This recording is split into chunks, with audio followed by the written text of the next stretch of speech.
Komið sæl. Nú ætlum við að líta aðeins á líkur og hvernig við reiknum út líkur á að einhver atburður gerist. Og það einhver sem segir mér að það séu mikla líkur á að einhver komi til með að finnast þetta myndband ansi skemmtilegt.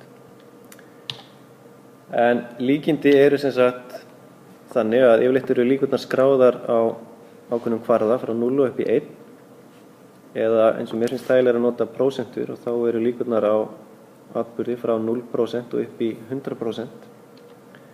Þar sem að 0 þýðir að eitthvað sé útilokað að gerist. Það eru engar líkur á að þetta gerist. Og 1 eða 100 ef við notum prósentur, að það þýðir þá akkurat til gagnstæða að það sé öruggt að eitthvað muni gerast.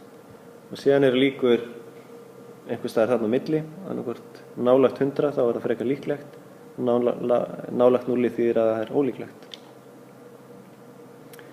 Og ef við erum að vinna að einhverju dæmi og leggjum saman allar líkur, að þá eiga þær samanlagt að vera 100%. Kannski ágætt að útskýra þetta með dæmi að ef okkur tekst að reikna að það séu 30% líkur á rigningu á mánudegi, þá getum við sagt að það eru 70% líkur á að það sé ekki rigning. Vegna þess að líkurnar rigning og ekki rigning lagt saman er þá 100%. Við skulum ekki vera að flækja þetta með snjókomi eða roki á þessu stigi. En til þess að geta reikna út líkur, að þá þurfum við að geta séð eða vita alla möguleika sem við geta komið. Og þess vegna vorum við að byrja á því í seinasta kafla 14. Hér til dæmis spurt hverjar eru líkur á að 5 komi upp þegar ég kasta teningi. Og þá þarf ég að byrja að skoða hvaða tölur geta komið upp ef ég kasta teningi. Og það eru náttúrulega tölurnar 1 eða 2, 3, 4, 5 eða 6. Þannig að þetta eru 6 möguleikar allt í allt. Og hversu oft kemur 5 upp af þessum möguleikum?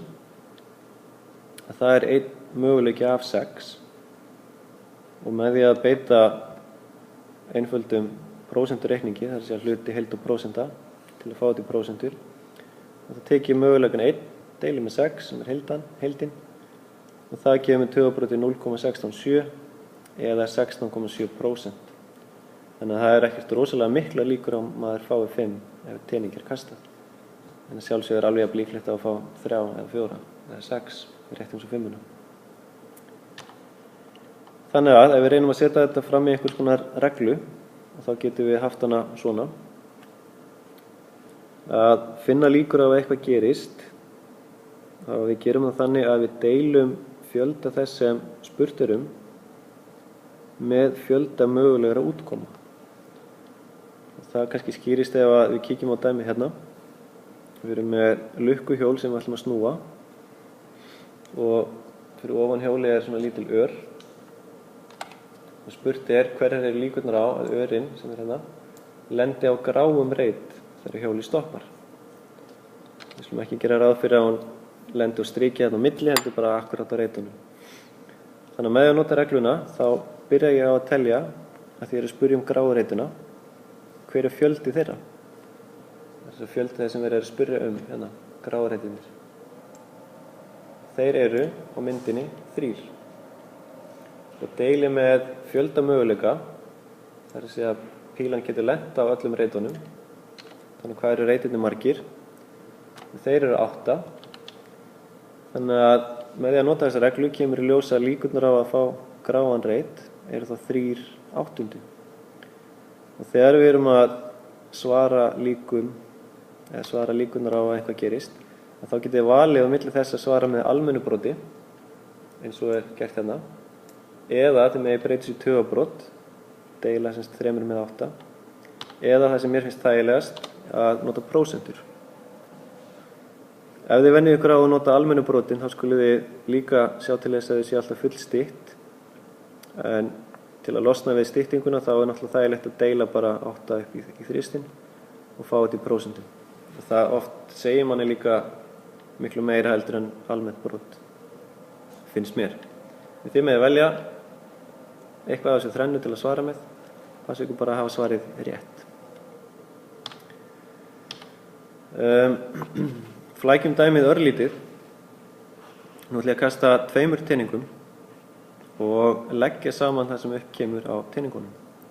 Og nú er spurt hverjar eru líkurnar á að summan sé 8. Og til þess að geta svarað þessu þá þurfum við, ef við ætlum að styðjast við þessa reglu hérna, fjöldi þess sem spurt deilt með fjölda möguleika, þá þurfum við að vita hversu margir möguleikarnir eru og hversu margir þeirra hafa summuna 8. Við getum reynt að skrifa það hjá okkur. Við getum fengið 1 á hvort tening fyrir sig. Getum líka fengið 1 á fyrri teningin og 2 á seinni teningin og svo koll á kolli. En það er ágætt fyrir ykkur að kíkja á dæmi 14.05 í heftinu. Það er mynd sem að listar upp alla þessa möguleika. Og hér sjáum við myndina, eða sambærilega mynd, þar sem að allir þessi möguleikar eru sýndir. Það er að segja að ég get fengið 1 á báða teningana, get fengið tvist á annan rauða teningin og 1 á seinni teningin og svo koll á kolli. Þannig að með að telja hvað þetta eru margir möguleikar allt í allt, þá sé ég að þetta eru hvað 1, 2, 3, 4 og svo koll á kolli. Þetta eru 36 möguleikar allt í allt. Og þá er næst að svara því hversu margir þeirra hafa summuna 8. Það er engin hér, þetta er allt summa undir 8. Hér fæ ég 8 ef ég legg saman 6 og tvist. Hér fæ ég 8. Hér fæ ég 8. Væntanlega hérna líka og hérna. Þannig að þetta er á 5 stöðum þar sem að ég fæ summuna 8. Og þá get ég snúið mér aftur að því að svara spurningunni. Og spurningin var, hverjar eru líkurnar á að summan sé 8? Við vorum búin að sjá að möguleikarnir eru 36 allt í allt. Þá eru 5 tilvik sem hafa summuna 8 og þá nota ég regluna. Fjöldi þess sem spurt um, 5 tilvik sem hafa summuna 8, deilt með heildarfjöldanum sem er 36 og það gefur mér 0,139 eða 13,9%. Sem eru ekkert rosalega mikla líkur ef að maður er að spila eitthvað teningaspil og leggur undir, sem að sjálfsögðu er bannað. En við skulum enda þetta á að tengja það sem að ég sýndi ykkur í síðasta myndbandi varðandi líkindatréð. Og ef að ég spyr núna hverjar eru líkurnar á að fá skjaldarmerki og fisk ef 2 teningum er kastað, þá get ég byrjað á að skoða hversu margar leiðir í gegnum tréð eru þannig að það ég fái skjaldarmerki og fisk. Fjöldi slíkra leiða er bara 1. Allar hinar leiðirnar eru einhvern veginn öðruvísi. Ég vil ekki skoða skjaldarmerki og skjaldarmerki. Ég vil heldur ekki skoða fisk og skjaldarmerki eða fisk og fisk. Það er bara þessi leið hérna sem ég hef áhuga á. Þannig að 1 leið af 4 möguleikum. Það eru 4 ólíkar leiðir í gegnum tréð. 1 þeirra er með því sem ég er að leita eftir. Þannig að líkurnar á að ég fái skjaldarmerki og fisk ef ég kasta 2 peningum eru semst á 1 af 4 eða 0,25 eða 25% líkur. Og þar með líkur þessu myndbandi. Takk fyrir mig.